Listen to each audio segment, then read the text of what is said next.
Good morning students previous video में थोड़ा सा एक प्रॉब्लम हो गई थी, लाइटिंग की प्रॉब्लम हो गई थी, तो इसलिए ये टॉपिक यहाँ पे छूट गया था। तो इसको हम यहाँ से अभी कंटिन्यू करेंगे।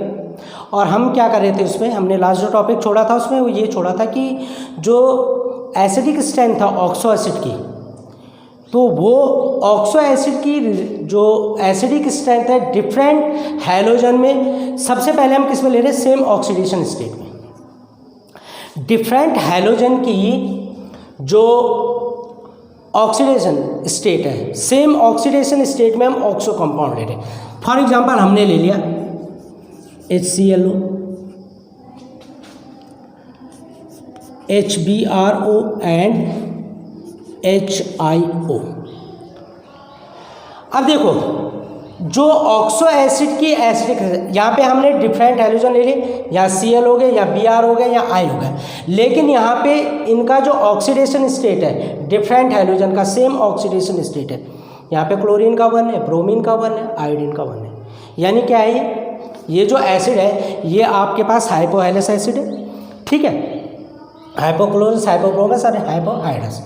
तो सेम ऑक्सीडेशन स्टेट में जो एसिडिक स्ट्रेंथ है ऑक्सो एसिड की, जैसे जैसे हम टॉप टू बॉटम चलते हैं ग्रुप में, यानी जैसे जैसे हम Cl से और I की तरफ चलेंगे, वैसे वैसे क्या होगा, जो एसिडिक स्ट्रेंथ है ऑक्सो एसिड की वो डिक्रीज होती है। क्या होती है, डिक्रीज होती है। यानी कि जैसे जैसे हम HClO से HIO की तरफ चलेंगे, एसिडिक स्ट्रेंथ ऑक्सो एसिड की डिक्रीज होती है। तो इसका मतलब क्या हुआ, HClO is greater than HBRO is greater than HIO, कि जो एसिडिक स्ट्रेंथ है HClO की वो क्या होगी, सबसे ज़्यादा होगी, और HIO की जो एसिडिक स्ट्रेंथ है वो सबसे कम होगी। अब ऐसा क्यों होता है, जबकि जनरली क्या है कि जो HI है, I का साइज लार्ज है, ये इलेक्ट्रॉन इजीली अपना रिलीज कर देता है, पर इसकी एसिडिक स्ट्रेंथ सबसे कम है, HClO की सबसे ज़्यादा है। तो ऐसा क्यों है, ऐसा इसलिए होता है, ये जो एसिडिक स्ट्रेंथ डिपेंड करती है ऑक्सो एसिड की, वो डिपेंड करती है किस पे, वो डिपेंड करती है इसकी इलेक्ट्रोनेगेटिविटी पे। यानी कि जो जितना ज़्यादा इलेक्ट्रोनेगेटिव होगा उसकी एसिडिक स्ट्रेंथ उतनी ही ज़्यादा होगी, ठीक है। तो HCl जो Cl है, हैलोजन ग्रुप में जो Cl है, Cl की जो इलेक्ट्रोनेगेटिविटी है वो ब्रोमीन और आयोडीन से बहुत ज़्यादा है। तो Cl की इलेक्ट्रोनेगेटिविटी हाई होने के कारण इसका जो एसिडिक स्ट्रेंथ है वो भी क्या होता है, ज़्यादा होता है, ठीक है। अब इसका रीज़न देखो ऐसा क्यों होता है। अब हम देखते हैं, जैसे अगर हम HClO के स्ट्रक्चर बनाएं, तो HClO के स्ट्रक्चर में हम देखें, देखो Cl single bond O single bond H, ध्यान दो, हाँ, ऐसे ही Br single bond O single bond H, and same as, इसको थोड़ा सा ना इधर से ले लेते हैं, इधर जगह की कमी हो रही, इसको हम यहाँ से ले लेते हैं, Cl single bond O single bond H, ये ले लिया हमने Br single bond O single bond H, और ये ले लिया हमने I single bond O single bond H। अब यहाँ पे देखिए आप, Cl की जो इलेक्ट्रोनेगेटिविटी है, Cl की इलेक्ट्रोनेगेटिविटी क्या होती है, बहुत हाई होती है। तो ये क्या करेगा, हाई इलेक्ट्रोनेगेटिव होने के कारण ये क्या करेगा कि यहाँ पे जो इलेक्ट्रॉन पेयरिंग हो रही है उसको अपनी तरफ शिफ्ट करेगा। यानी कि यहाँ इस क्लोरीन पे और इस ऑक्सीजन के बीच में जो बॉन्ड बनेगा वो बहुत स्ट्रॉन्गेस्ट बॉन्ड होगा, यानी जो उसकी स्ट्रेंथ होगी वो क्या होगी, बहुत ज़्यादा होगी, ठीक। तो यहाँ पे जो बॉन्ड बनेगा, ये इसकी जो स्ट्रेंथ होगी वो ज़्यादा होगी। इसका मतलब क्या हुआ कि यहाँ पे जो ऑक्सीजन और ये जो हाइड्रोजन है, इन दोनों के बीच में ये जो बॉन्ड बन रहा है, तो हाईली इलेक्ट्रोनेगेटिव होने के कारण, ठीक है, जो इलेक्ट्रॉन अट्रैक्टिंग टेंडेंसी है इलेक्ट्रॉन अट्रैक्टिंग टेंडेंसी जो क्लोरीन और ऑक्सीजन के वो बहुत हाई है। तो इस कारण से क्या होता है कि यहाँ पे ऑक्सीजन के पास इलेक्ट्रॉन, ये ऑक्सीजन क्या होता है यहाँ पे इलेक्ट्रॉन रिच स्पीसीज हो जाता है, ये इस ऑक्सीजन पे इलेक्ट्रॉन क्लाउड ज़्यादा हो जाता है, मच मोर हो जाता है। तो जब ज़्यादा इलेक्ट्रॉन क्लाउड हो जाता है तो तब इसको इस हाइड्रोजन की ज़रूरत नहीं होती, यानी कि ये जो ऑक्सीजन और हाइड्रोजन के बीच का ये जो बॉन्ड है ये इजीली ब्रेक हो जाता है, इसका क्लीवेज क्या हो जाता है, इजीली हो जाता है। समझ रहे हो?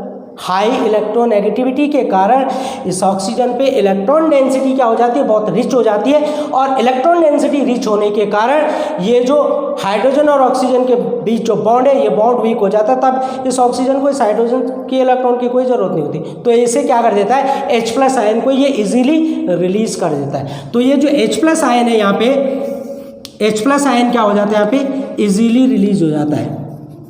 क्या हो जाता है, इजीली रिलीज हो जाता है। समझ रहे हो? तो इसलिए यानी यहाँ पे जो हाइड्रोजन H+ आयन का क्लीवेज है वो बहुत इजीली हो रहा। तो एसिडिक स्ट्रेंथ क्या होती है, क्लीवेज ऑफ H+ आयन। जिसका जितनी जल्दी H+ आयन का क्लीवेज होगा वो उतना एसिडिक स्ट्रेंथ का होगा। तो यहाँ पे HClO में H+ आयन का क्लीवेज बहुत इजीली हो रहा, तो इसकी जो एसिडिक स्ट्रेंथ होगी वो बहुत ज़्यादा होगी। Br भी क्या है, अब यहाँ पे देखो थोड़ा सा लेस नेगेटिव है, तो यहाँ पे जैसे हमने यहाँ पे 3 दिखाए एरो, तो यहाँ पे हम 2 एरो दिखा सकते हैं। थोड़ा सा लेस हो जाता है तो H+ आयन थोड़ा सा डिफिकल्ट होता है। और यहाँ पे देखिए आप, यहाँ पे जो इलेक्ट्रोनेगेटिविटी है, जैसे जैसे हम Cl से I की तरफ चल रहे हैं इलेक्ट्रोनेगेटिविटी डिक्रीज हो रही है, जैसे जैसे साइज इंक्रीज होता है इलेक्ट्रोनेगेटिविटी डिक्रीज होती है। तो यहाँ जब इलेक्ट्रोनेगेटिविटी डिक्रीज हो रही है तो यहाँ पे क्या है कि ये जो इलेक्ट्रोनेगेटिविटी के कारण जो स्ट्रेंथ है बॉन्ड की वो लो हो रही है। तो यहाँ पे जो ऑक्सीजन और हाइड्रोजन के बीच जो बॉन्ड बन रहा है, इस बॉन्ड की जो स्ट्रेंथ है ये इससे ज़्यादा है। यानी इसका मतलब क्या हुआ कि यहाँ पे जो ऑक्सीजन के पास इलेक्ट्रॉन रिच डेंसिटी वो क्या हो जाती है, कम हो जाती है, क्योंकि आयोडीन की इलेक्ट्रॉन रिलीजिंग टेंडेंसी इंक्रीज होती है। जैसे जैसे हम टॉप टू बॉटम चलते हैं क्या होता है, इलेक्ट्रॉन रिलीजिंग टेंडेंसी इंक्रीज होती है। तो इलेक्ट्रॉन रिलीजिंग टेंडेंसी इंक्रीज होने का मतलब क्या है कि इलेक्ट्रोनेगेटिविटी डिक्रीज हो रही है। इलेक्ट्रोनेगेटिविटी जब डिक्रीज होगी तो क्या होगा कि इनकी जो होल्डिंग कैपेसिटी हो कम हो जाएगी। तो ये जो बॉन्ड है हाइड्रोजन के साथ ऑक्सीजन का, ये बॉन्ड ऑक्सीजन और हाइड्रोजन का ज़्यादा इंपॉर्टेंट हो जाएगा ऑक्सीजन के लिए। तो ये क्या है, इस हाइड्रोजन का क्लीवेज नहीं होने देगा, यानी यहाँ पे H+ ion not easily क्लीवेज्ड,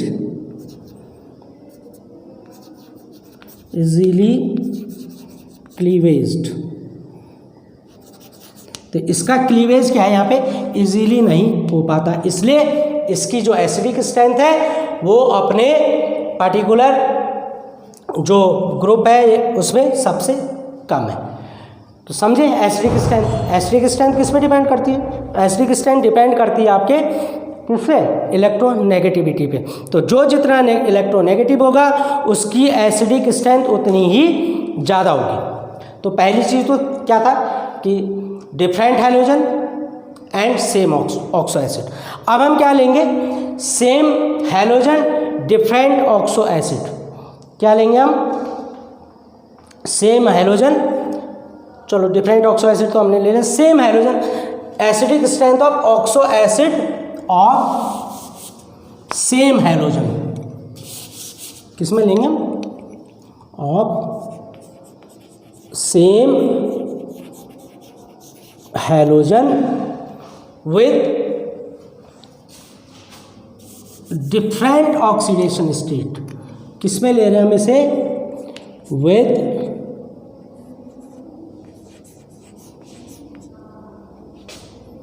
DIFFERENT different, ये आ गई आपकी सेकंड कंडीशन। अब देखो यहाँ पे डिफरेंट ऑक्सीडेशन स्टेट है, सेम हाइड्रोजन है, डिफरेंट ऑक्सीडेशन स्टेट है।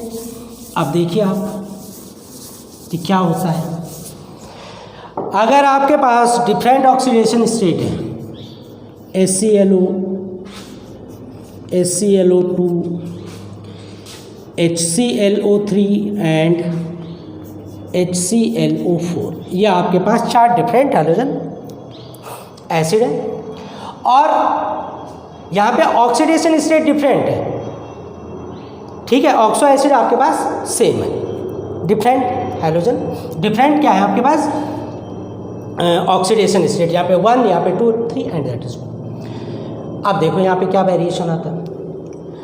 अब यहाँ पे जो वेरिएशन आता है वो ये आता है कि जैसे जैसे ऑक्सीडेशन स्टेट इंक्रीज होती है, क्या होती है, ऑक्सीडेशन स्टेट जैसे जैसे इंक्रीज होती है, एसिडिक स्ट्रेंथ वैसे वैसे इंक्रीज होती है, यानी HClO4 ग्रेटर होगा than this one than this one. तो HClO is less than HClO2 is less than HClO3 is less than HClO4। तो ऐसा क्यों है कि जैसे जैसे एसिडिक स्ट्रेंथ इंक्रीज हो रही है, एसिडिक स्ट्रेंथ इंक्रीज होने के मतलब ये है कि जब एसिडिक स्ट्रेंथ इंक्रीज होगी तो यहाँ पे क्या होता है कि जो क्लीवेज होता है H+ आयन का वो मोर इजी हो जाता है बजाय लोअर ऑक्सीडेशन स्टेट के। तो मोर इजी क्लीवेज होने के कारण जो ऑक्सीडेशन स्टेट है वो जो क्लीवेज एसिडिक स्ट्रेंथ है जो किसकी, ऑक्सो एसिड की, वो किसके साथ साथ ऑक्सीडेशन स्टेट के साथ साथ क्या होती है, इंक्रीज होती है, कि वहाँ पे जो H+ आयन का क्लीवेज है, जैसे जैसे एसिडिक स्ट्रेंथ इंक्रीज होती है H+ आयन का क्लीवेज इजीली हो जाता है सेम हैलोजन में। तो सेम हैलोजन में अगर हम चलेंगे तो ऑक्सीडेशन स्टेट बढ़ने के साथ साथ जो एसिडिक स्ट्रेंथ है वो भी इंक्रीज होती है। और एक चीज़ और देखेंगे अब हम acidic strength of different halogen acid देखेंगे, ठीक है। डिफरेंट हैलोजन एसिड को हम देखेंगे किसमें, सेम ऑक्सीडेशन स्टेट में। जैसे हम इसमें देख लेते हैं acidic strength of oxo acid of different halogen of FERENT different halogen with same oxidation, same वही चीज़ आ रही है एक और, तो हम इसमें सेम ऑक्सीडेशन स्टेट। अब यहाँ पे देखो रीजन तो खैर वही आएगा आपका कि टॉप टू बॉटम डिक्रीज होती है, लेकिन हम इसमें एक चीज़ ले रहे हैं, हायर ऑक्सीडेशन स्टेट ले लो, HClO4 HBRO4 एंड एक आ गया आपका HiO4। अब देखो आपको पता है कि जैसे जैसे हम टॉप टू बॉटम चलते हैं इलेक्ट्रोनेगेटिविटी डिक्रीज होती है। एसिडिक स्ट्रेंथ किस पे डिपेंड करती है, इलेक्ट्रोनेगेटिविटी पे। जैसे जैसे इलेक्ट्रोनेगेटिविटी डिक्रीज होती है एसिडिक स्ट्रेंथ भी क्या होती है, डिक्रीज होती है। तो यहाँ पे भी सेम वही ऑर्डर आएगा, इज ग्रेटर देन, ठीक है। रीजन क्या लिखेंगे आप, सेम वही जो आपने हाइपोहेलस एसिड में लिखा था। तो अगर ऑक्सीडेशन स्टेट इंक्रीज हो रही है तो एसिडिक स्ट्रेंथ भी इंक्रीज होगी। अगर आप टॉप टू बॉटम चल रहे हैं यानी Cl से और आप I की तरफ चल रहे हैं किसी भी ऑक्सीडेशन स्टेट में, वहाँ पे जो एसिडिक स्ट्रेंथ है वो हमेशा डिक्रीज होगी। ये दो चीज़ें आप मेन ध्यान रखेंगे, ठीक है बच्चों। तो ये एसिडिक स्ट्रेंथ के बारे में था। अब हम नेक्स्ट चीज़ करेंगे इसमें और वो है आपका इंटर हैलोजन कंपाउंड। तो क्या होते हैं inter halogen compound, inter halogen compound का मतलब ये होता है आपका कि जैसे आपने देखा 16 ग्रुप में जो ऑक्सीजन है, ऑक्सीजन क्या करता है, अपने ही ग्रुप के एलिमेंट के साथ क्या हो जाता है, कंबाइन हो जाता है, रिएक्ट हो जाता है और क्या कर लेता है, कंपाउंड फॉर्मेशन कर लेता है, ठीक है। इसी तरह से जो हैलोजन्स हैं ये भी क्या है, अपने ग्रुप के एलिमेंट के साथ क्या हो जाते हैं, रिएक्ट हो जाते हैं यानी लिंक हो जाते हैं और क्या करते हैं, ये कंपाउंड फॉर्म करते हैं और इन्हीं कंपाउंड को क्या कहा जाता है, इंटर हैलोजन कंपाउंड, ठीक है। क्या कहा जाता है इन्हें, इंटर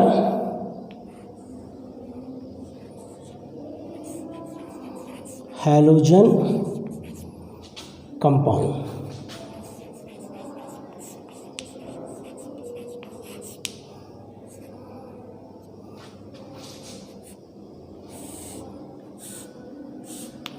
ठीक है, तो क्या होता है इंटर हैलोजन कंपाउंड कि जब हैलोजन आपस में क्या कर लेते हैं,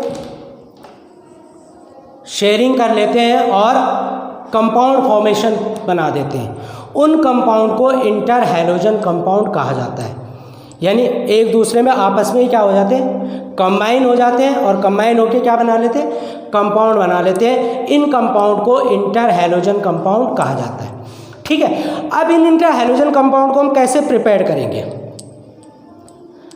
प्रिपेयर करने से पहले एक चीज़ और बता दूं, जो इंटर हैलोजन कंपाउंड होते हैं वो जनरली कितने टाइप के होते हैं, 4 टाइप के। तो types of inter halogen compound, types of inter halogen compound.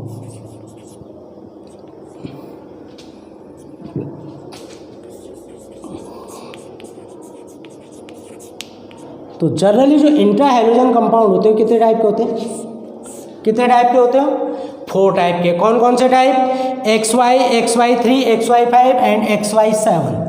देखो XY, XY3, XY5 and XY7। अब एक चीज़ ध्यान रखना, इससे आपको ये पता चल जाएगा कि टोटल इंटर हैलोजन कंपाउंड होते कितने हैं। ठीक है बच्चों, टोटल जो इंटर हैलोजन कंपाउंड है वो होते कितने, इससे हमें ये भी पता चलेगा। अब देखिए आप, सबसे पहले हम क्या करेंगे, इंटर हैलोजन कंपाउंड देखेंगे XY में। अब देखो हैलोजन क्या है, हैलोजन आपके fluorine, chlorine, bromine and iodine. समझ रहे हो, फ्लोरीन क्या है, इन सब के साथ रिएक्ट होगा। फ्लोरीन क्या करेगा, इन सब के साथ रिएक्ट होगा। तो फ्लोरीन फ्लोरीन के साथ F2 बनाएगा, फ्लोरीन Cl के साथ क्या बनाएगा, ClF। ठीक है, Br के साथ क्या बनाएगा, BrF। ध्यान दो हाँ, और I के साथ क्या बनाएगा, IF। समझ रहे बच्चों, किसकी रिएक्शन करवाई मैंने, फ्लोरीन की। यानी फ्लोरीन इन सब के साथ रिएक्ट हो सकता है, फ्लोरीन इन सब को रिप्लेस कर सकता है, क्लोरीन फ्लोरीन को रिप्लेस नहीं कर सकता, इनको रिप्लेस कर सकता है। ठीक है, अब देखिए आप, क्या बताया मैंने, फ्लोरीन सबको रिप्लेस कर सकता है, क्लोरीन ब्रोमीन आयोडीन को रिप्लेस कर सकता है, ब्रोमीन केवल आयोडीन को रिप्लेस कर सकता है। तो इसका मतलब क्या हुआ कि ClF बन सकता है, BrF बन सकता है, IF बन सकता है। अब इसके अलावा दूसरा कौन सा बन सकता है, Cl, तो Cl2 हो गया। देखो Cl Br, दूसरा क्या बन सकता है, BrCl, और यहाँ क्या बनता है, ICl। ठीक है, समझ रहे बच्चों। और अब देखो Br2, Br किसके साथ, I के साथ। तो क्या बन सकता है यहाँ पे, IBr। तो अब देखो XY में एक क्या बन गया आपका, ClF, दूसरा क्या बना आपका, BrF, BrCl, IF, ICl, IBr। ठीक है, यानी कि देखो फ्लोरीन ने सबको रिप्लेस कर दिया, फ्लोरीन का, फ्लोरीन ClF क्लोरीन के साथ आ गया, फ्लोरीन के साथ BrF, BrCl, I के साथ IF, ICl, IBr, यानी फ्लोरीन क्लोरीन ब्रोमीन। तो कितने हो गए, 1 2 3 4 5 6 कंपाउंड तो XY टाइप के हो गए। अब XY3 टाइप के देखो, XY3 टाइप के कंपाउंड कितने बनते हैं आपके, सेम वही देखो, एक तो बन गया आपका ClF3, दूसरा क्या बना आपका BrF3, तीसरा क्या बना आपका IF3। ठीक है, ClF3, BrF3 और IF3। ठीक, अब देखिए यहाँ पे कि यहाँ पे एक कंपाउंड बनेगा केवल, और वो बनता है आपका ICl3। Br के साथ नहीं आता Cl का 3 में कंपाउंड। तो यहाँ पे 1 2 3 4 कंपाउंड बनेंगे। अब आएंगे हम HCl5 पे।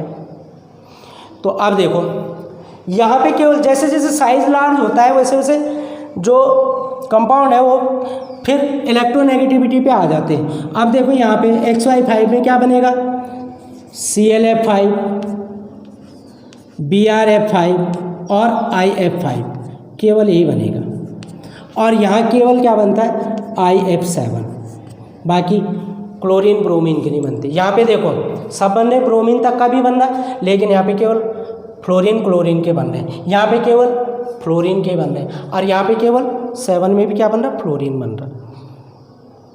समझ रहे बच्चों? तो टोटल कितने हो गए आपके, देखो 1 2 3 4 5 6 7 8 9 10 11 12 13, तो 14 कंपाउंड ये बनते हैं। अब इनका प्रिपरेशन मेथड क्या है, कैसे हम इनको प्रिपेयर करेंगे, तो इसका प्रिपरेशन मेथड भी देख लो आप कि इंटर हाइड्रोजन कंपाउंड को हम कैसे प्रिपेयर करेंगे।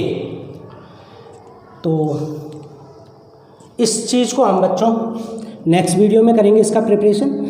तो इसका प्रिपरेशन और साथ साथ हम इसके इंटर हाइड्रोजन कंपाउंड के जो स्ट्रक्चर हैं ये भी बनाएंगे, और तब इसमें 2 चीज़ें क्लोरीन और HCl रह जाएगा, उसको हम नेक्स्ट वीडियो में क्लियर कर लेंगे। ठीक है बच्चों, okay, till then good bye.